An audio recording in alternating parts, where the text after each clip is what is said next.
تو یہ CIA operations کا بنیادی طور پہ زیادہ تقاضا ہے. تو کیا آپ یہ سمجھتے ہیں کہ اگر امریکہ پاکستان کا ایک دوست ملک ہے اور امریکہ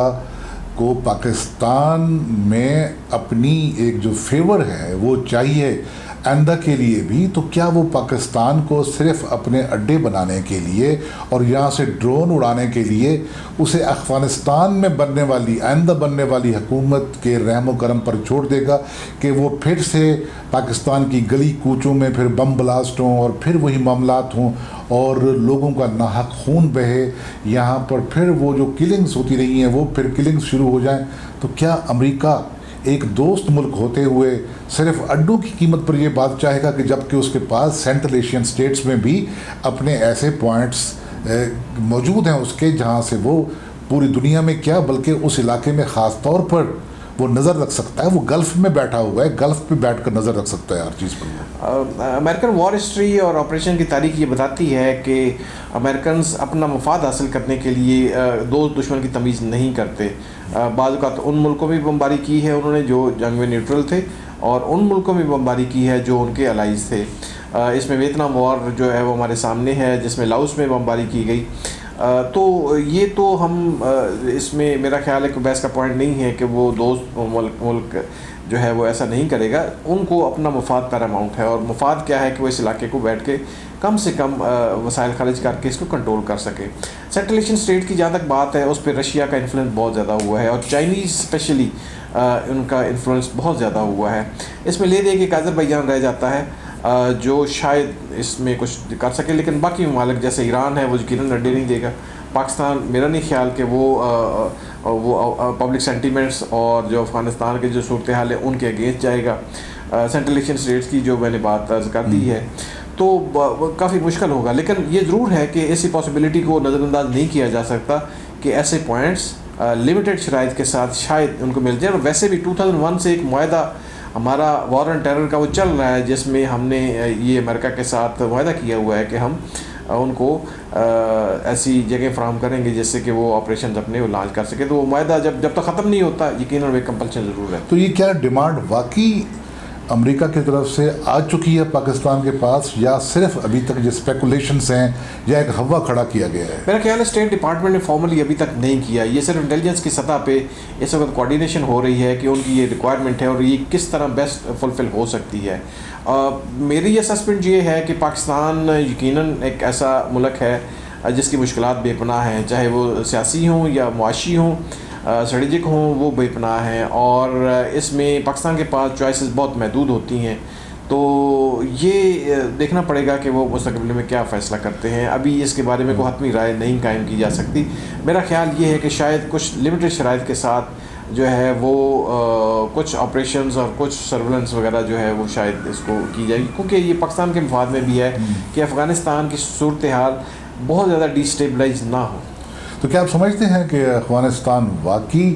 جو اس وقت اس نے اپنا ایک ڈسپلیئر کنوے کیا ہے اور وہ دھمکی آمیز ڈسپلیئر کنوے کیا گیا ہے، تو کیا واقعی وہ ان اپنی باتوں کو دہرائے گا، ان حرکتوں کو دہرائے گا کہ جو اس سے پہلے پاکستان کی تاریخ کا حصہ رہی ہے؟ اگر تو آپ امریکہ کی بات کر رہے ہیں تو افغانستان کی بات کر رہے ہیں. افغانستان جو بھی فریق ہوتے ہیں تنازع کے اندر وہ اپنا مفاد حاصل کرنے کے لیے ہر ممکن حربہ استعمال کرتے ہیں. کبھی وہ بیک ڈور چینل استعمال کرتے ہوئے سفارتکاری کرتے ہیں، کبھی وہ پبلک کے ذریعے لاؤڈ میسیجز دیتے ہیں، اور کبھی دوست ممالک کے ذریعے پیغامات پہنچواتے ہیں. تو طالبان نے بھی یہ ایک لاؤڈ میسیج دے کر وہ پبلک سینٹیمنٹ کو ایک پیغام پہنچانے کی کوشش کی ہے کہ ہمارے مفاد کے خلاف نہ جایا جائے تو زیادہ اچھا ہے. میرا نہیں خیال کہ پاکستان جو ہے وہ اتنا اوورٹلی وہ ایسا کرے گا. اگر ہوا بھی تو وہ بہت شرائط کے ساتھ، کنڈیشن کے ساتھ اور اس کے ساتھ ہوگا، اور اس سے مستقبل میں امکان کم نظر آتا ہے. تو کیا آپ یہ سمجھیں کہ پاکستان، امریکہ اور افغانستان کے درمیان کہیں نہ کہیں کوئی ایسی صورت بن جائے گی یا کچھ ایسا ماحول بن جائے گا یا کچھ ایسی کنڈیشنلٹیز کے ساتھ کسی ایسی پوائنٹ پہ ان کا آپس میں سمجھوتا ہو جائے گا کہ یہاں پر افغانستان میں ہونے والی ایکٹیویٹیز پر کسی حد تک امریکہ نظر بھی رکھ سکے، اور اس سے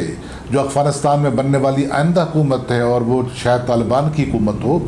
اس کو بھی اس طریقے سے ہراساں نہ کیا جائے جیسے وہ امبیرسمنٹ محسوس کرے امریکی پریزنس کی بنا پر۔ امریکہ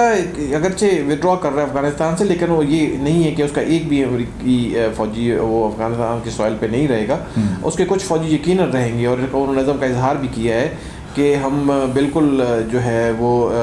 بالکل وہاں کلیئر نہیں کر رہے، ہمارے کچھ فوجی یہاں پہ موجود رہیں گے جو کریٹیکل ڈیوٹیز کو انجام دیتے رہیں گے۔ اچھا، کیا یہ صرف امریکہ وہاں سے جا رہا ہے یا نیٹو فورسز بھی جا رہی ہے؟ نیٹو فورسز تو میرے خیال اپنا قیام وہاں رکھیں گی۔ نیٹو فورسز جو ہیں وہ ان کو بہت زیادہ انٹرسٹ نہیں تھی، بنیادی طور پہ تو یہ امریکہ کی ضرورت تھی، اور نیٹو فورسز الائی ہونے کے ناطے وہ ان کے ساتھ آئی تھی، اور وہ اب جیسے باقی نیٹو کنٹریز انہوں نے ودرا کیا ہے، یو کے البتہ یس وہ الائی ہے امریکہ کا، اور وہ اس کے ساتھ ہینڈ ان گلو ہے،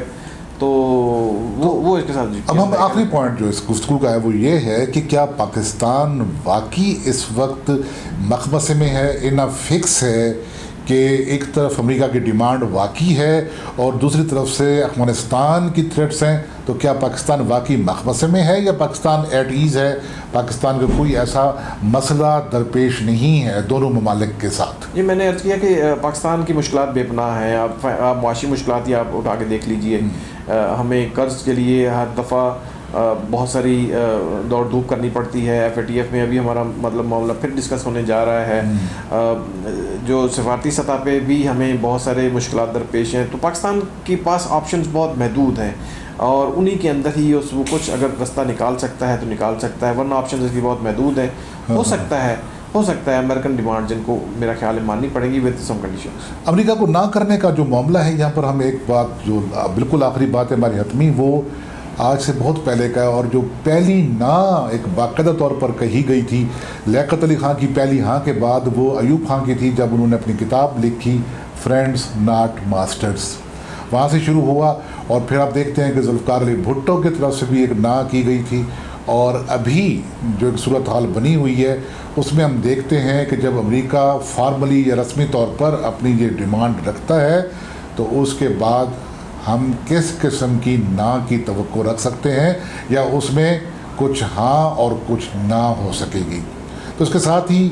آج کے لوک بیانیہ میں جو وی لاگ تھا، ہماری جو گفتگو تھی، اس کو ختم کرنے کی اجازت دیجیے۔ محمد حفیظ خان کو اور ہمارے ساتھی تجزیہ کار ریاض شاہد صاحب کو، آپ کو یہ وی لاگ اچھا لگا ہو تو اس پر اپنے کمنٹ ضرور کیجیے گا، آپ کو اس سے اختلاف ہے تو پھر بھی ہم آپ کے کمنٹس کو سراغوں پر رکھیں گے، اور اس چینل کو سبسکرائب کیجیے، شیئر کیجیے، بیل آئیکن کو پریس کیجیے تاکہ اگلے نوٹیفیکیشن آپ تک تسلسل سے آتے رہیں۔ فی امان اللہ۔